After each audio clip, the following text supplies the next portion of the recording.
Welcome back to Holiday Showcase on KDKA TV. Right now, Connie, Bach, and Erika Schmitt from the Children's Home of Pittsburgh and the Lemieux Family Center. Welcome to the show, ladies. Thank you. Let's start with you, Connie. Tell us about the Children's Home of Pittsburgh and the Lemieux Family Center. Sure.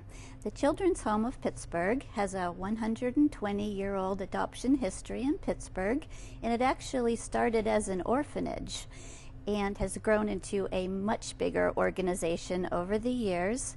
We now have our own pediatric specialty hospital, a daycare center for medically fragile children called Child's Way, and of course our full-service domestic adoption program. And you said personally you've worked there a while, so you have a lot of happy memories, and you've seen a lot of smiling faces and a lot of tears, I'm guessing. Tears of joy. Definitely, yes. Now, Erika, tell me, what is a full-service adoption program? What do you guys do? It means that we provide the full range of services to both birth parents and adoptive parents, starting with, for birth parents, for them to figure out whether choosing adoption is best for them. If it is best for them, helping to support them through the entire process, through being matched with a family, providing services after they place the baby. And the same goes for adoptive parents, starting out with infertility counseling and support through their home study process, as well as providing them counseling through the matching process and post-placement as well. I'm assuming that there are a million questions when people come in from both sides, whether it's somebody giving up a baby for adoption or the parents coming in. Is there one question that everybody seems to have from both sides that is front and center for you? Yes, I would say for adoptive parents, it's how long will it take to have a baby placed in our home? And that's understandable. Do you have an answer for that?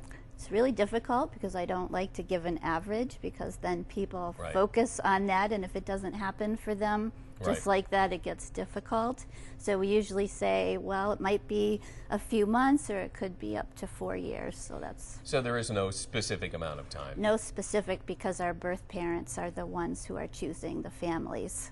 I remember we have close friends who adopted a son years ago, and we were at a Steeler game, Steelers and Browns at the stadium. They got the call. Oh my gosh! Yeah, that's exciting. And it was such a neat time of running to get out of it, watching the game, but they're running to meet their new son, and it was such a great experience. Yes. Do you have follow-up services for adoptive families on both sides? I would assume. Yeah, we definitely have follow-up service. We have post-adoption counseling. We have support groups, and that can last all the way through the child's growing up years.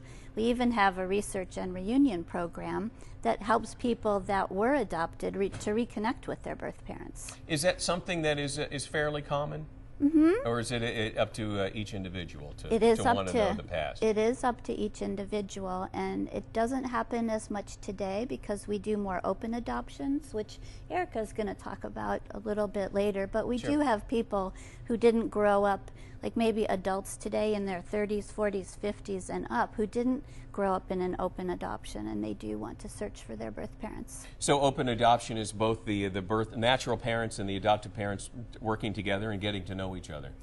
Openness in simple terms is contact between a birth family and an adoptive family, and it comes in various forms. Openness can be letters and pictures exchanged by mail. It can be contact via Facebook or text message or email, whatever the two parties decide on. It can be visits. Visits typically occur a couple times a year. They can be in the community, like at a park or a restaurant. It can also be at the office at the children's home, and our staff is available to help facilitate if both parties would like that to happen. It also can be occasionally in really nice open situations at the home of the adoptive parents.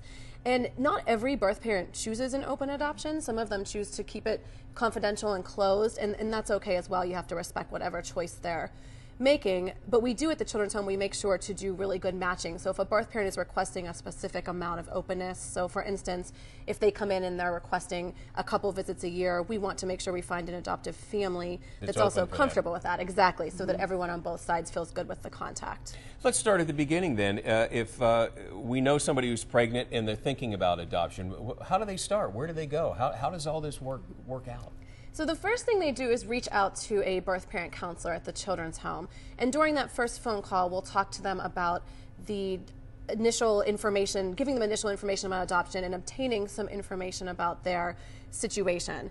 And assuming that they are comfortable proceeding, we'll go ahead and set up a first meeting with them. And at that first meeting, we first make sure adoption is the direction they want to go in. And if it is, we start to talk to them about the different choices they have in creating their adoption plan. What are some of those choices? They have a lot of choices, actually, and a lot of birth parents don't even know this until they come in and meet with us, but they're able to pick and meet an adoptive family.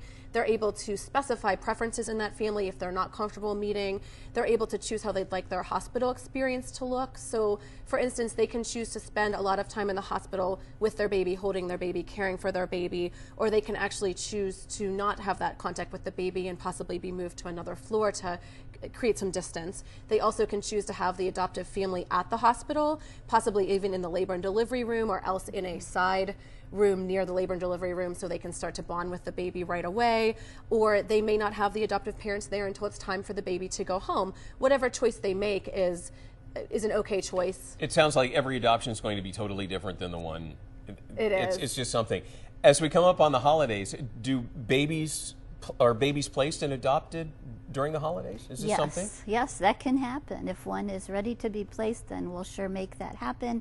We've done placements. I guess there's no stopping this. No, it right. goes, and right. We're there when the time comes, and we've done placements on Christmas Eve and New Year's Eve, and it's always a very exciting time to get a baby then. You said you had a story about a little boy. What was his name? A little boy, yep. Probably won't say his name I'm on sorry. TV, but I'm sorry. Okay, yeah. yeah, and he was a very difficult baby to place for adoption because he had schizencephaly. So it's a hard illness for parents to cope with, but we found the most wonderful, loving family. So no matter how hard it is, we'll always find a family who's absolutely thrilled to adopt this little boy. No matter who the kid is, no matter who the parents are, there's got to be a match out there somewhere. Absolutely. I'm assuming there has to be a lot of support on both ends for the adopted family, because their life, once that baby comes home, is a whirlwind. Yes. And there's probably some counseling needed on the other side, too. Do you handle both sides as we go through that? We do handle both sides. We have counselors that work specifically with the adoptive parents and counselors that work with the birth parents most of the time, and we all work as a team on every adoption. At the Children's Home of Pittsburgh, you specifically deal with infants, newborns, very young children, but there are also older children in foster homes. Do you work with some of them also and we do. Place some older children? Yeah. We do. We work through the Pennsylvania Statewide Adoption and Permanency Network, and we are always welcoming families that are interested in adopting a child through foster care. There are over 2,500 children today awaiting foster care in Pennsylvania, and we can support a family that's interested in adopting one of those children through their home study process, their adoption education, the placement, and any services they would need after the child's placed with them as well. But you are not specifically dealing with them right there at the children's home? Correct. You guys just do newborns and infants? Correct. The children are in foster care through the county, and we work with families that would be interested in adopting them. How would somebody start?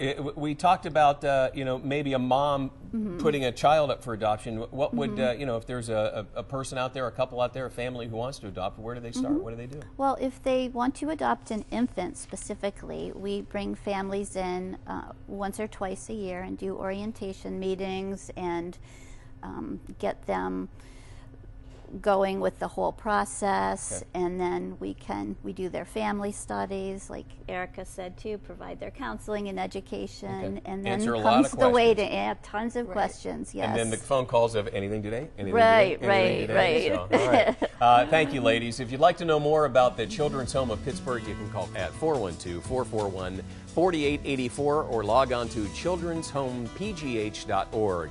That does it for today's show. Have a great holiday season with your family. I'm John Klein, and I'll see you on the next Showcase Pittsburgh.